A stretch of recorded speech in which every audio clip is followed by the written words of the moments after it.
Everybody knows you can't afford to get into a shootout with the Penguins, or at least everybody but the New York Islanders seems to know that. They've outshot them in 2 of the last 3, and the Canadiens have to make those travel arrangements at the last minute now. They don't know where they're going or who they're playing yet. Islanders 7 and the Penguins 5. I'm sure you saw it here on KDKA.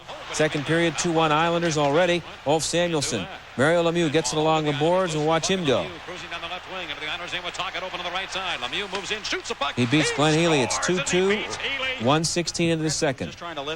Here's Ron Francis trying to lift Travis Green's stick from behind. He gets him right in the face with the stick. He was bleeding. That meant 5 minutes and a game misconduct. So Francis was gone from that point on. And then Ray Ferraro makes a great play to make it 3-2 Islanders on that power play. Second period now, still 3-2, different power play. Thomas to Curvers, and then back to Thomas in a wraparound. Marasso has been stopping that shot earlier in the series, or earlier in the playoffs. He didn't stop that one. 4-2. Second period, 4-3 Islanders. Penguins on the power play. Lemieux to Tocchet. Stevens standing right in front, scores. It's 4-4.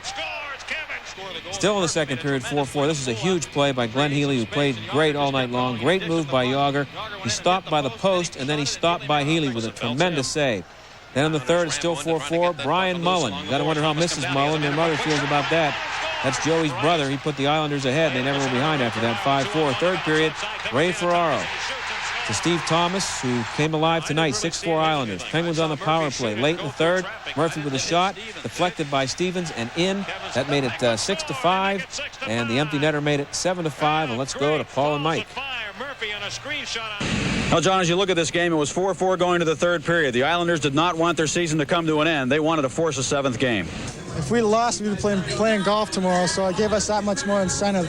Our guys showed a whole lot of character tonight, and even without Pierre, even without Pat Flatley, our leader in our team, our heart and soul, and we did it without those guys, and that just shows me that our guys want to win. What's the confidence level of this team off going into Game 7? I think everybody's a little down right now, but a couple hours we're going to start thinking about the 7th game there, and I think we're looking forward to that game. From that, we've been there before. We've been in the 7th game a couple times. Like you said, we have confidence in our club, and the game's in our building, so we just got to come out and play the way we're capable of playing for 60 minutes and work hard.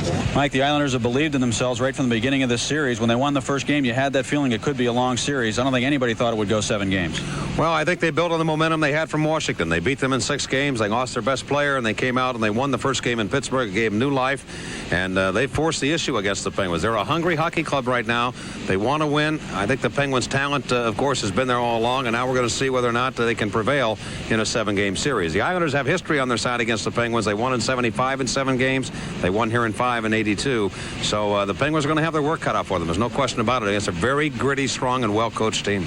And the Penguins, of course, are a team that has been faced with adversity, faced with tough situations, and always come up big. It certainly is going to help that they're on their home ice and the fans can make a lot of noise for them in Game 7. That's what you play the regular season for, the home ice advantage. Don't forget, coming up a little bit later on, we're going to have our third in a series on Super Mario. Don't forget to watch it. It's Mario the Performer. Now let's go back to the studio and you, John.